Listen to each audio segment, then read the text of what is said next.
You're welcome back from that commercial break, and the business edition is still continuing. Let's get to our story here, where we are talking about transition to green economy, where carbon trading has been identified as one of the driving forces behind the Uganda's shift to green economy. Experts are saying that this will reduce the greenhouse gases that causes global warming in Uganda, not only in Uganda, but even international-wise. Let's have more of this very story.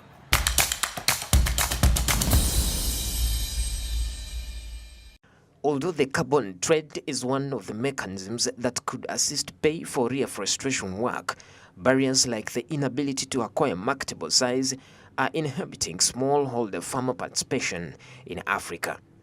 Carbon trading has not been well received by Ugandans in recent years, and stakeholders believe it is time for it to be made public. Carbon trading at local level, at national level, is a very good thing. It's a good innovation, because now for the first time, people are going to touch money. They are going to see it work. It has remained up, World Bank, very, very, very English, very elitist. But now, what I also realize, it is also carbon trading is also being proposed at the Ministry of Water and Environment, and perhaps not shared with the NEMA. So what we are talking about, NEMA, National Forest Authority, Ministry of Water and Environment, Ministry of Finance, civil society, private sector work together. The National Environment Management Authority reports that 3% of the world's greenhouse gas emissions come from developing nations.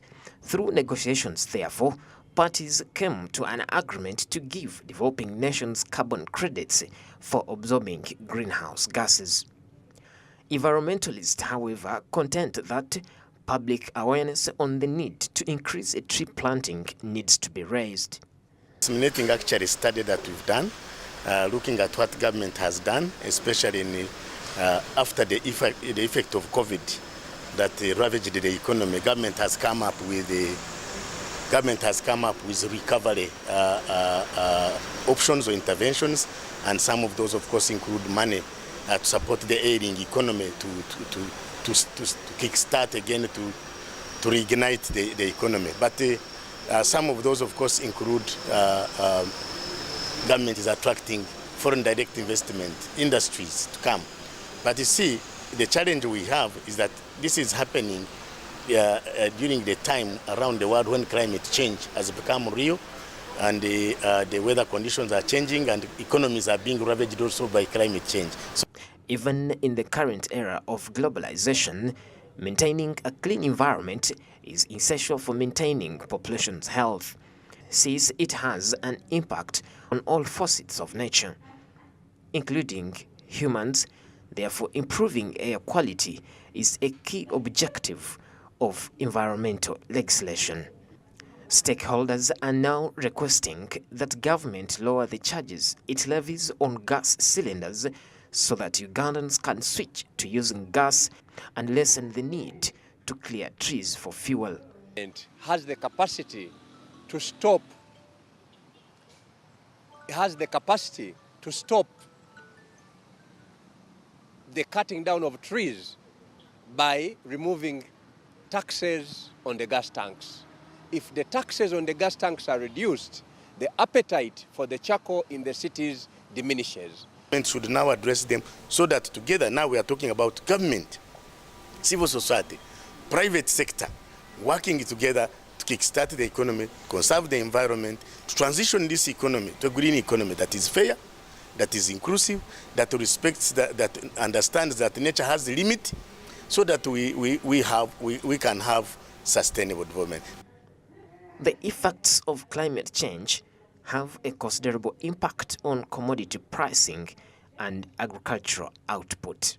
Come a kilo of maize is going for this price. People will realize when they don't have food, the cause of the bad price is the weather, the poor yields. So when you realize that the price in the markets are not friendly, you'll question yourself. When you question yourself, you'll work it backwards. Then you'll go back to climate and say, oh yes, I need to plant trees. Yes, I need to save this environment. Yes, I need to conserve this.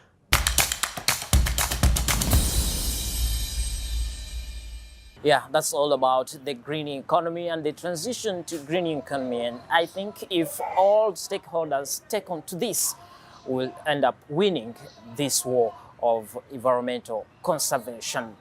Let us get to another story here. We are talking about the budget preparation for 2023 to 2024, which was presented by the Minister of Finance, Honorable Matia Kasaija, and very many stakeholders, including the Prime Minister of Uganda was there, and there were very many things that were unearthed. Let's have more of this story from our reporter.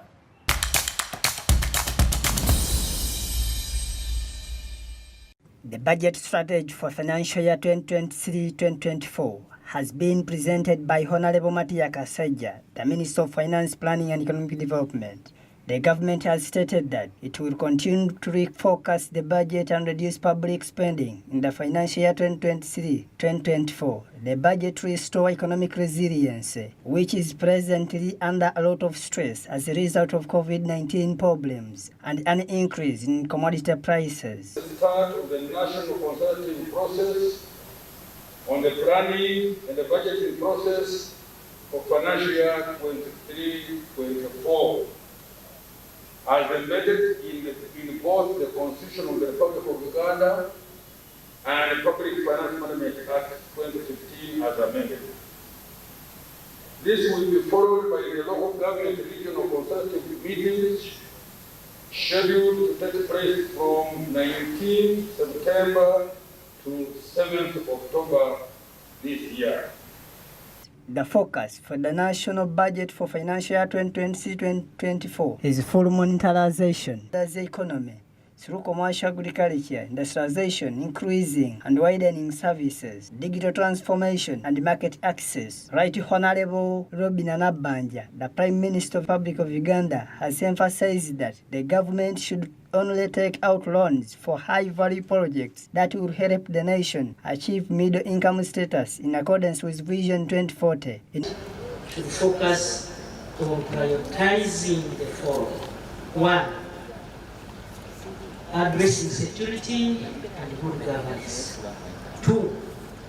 Climate change and management of food security. 3. Implementation of the Paris development model. 4. Consolidating infrastructure development to reduce the cost of doing business in this country. In order to accelerate the transition from the COVID-19 to the money economy, Matia Kasaija further assured the nation that external borrowing would be used for the East African railways, oil and gas sectors.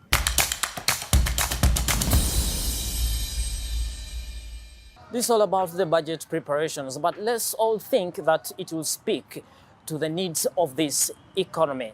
Let us get to another story here in the same budget conference where stakeholders gave different ideas on how we can plan for our economy, and our runner was in the same conference. Let us have the details from herself.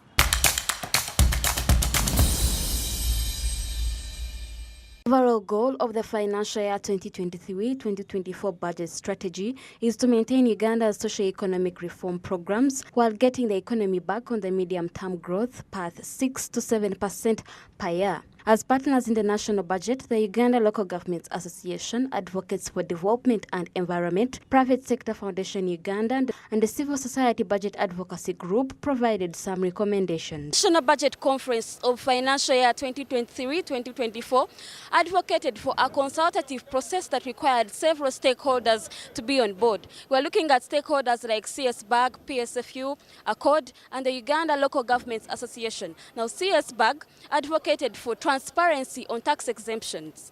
ACORD advocated for operationalization of the Climate Change Fund. And PSFU, that is a Private Sector Foundation Uganda, advocated for engagement and increased sector development in areas of creative arts, entertainment and sports. He also engaged the Honorable Prime Minister about how such sectors are contributing largely to the country's GDP in the West African countries.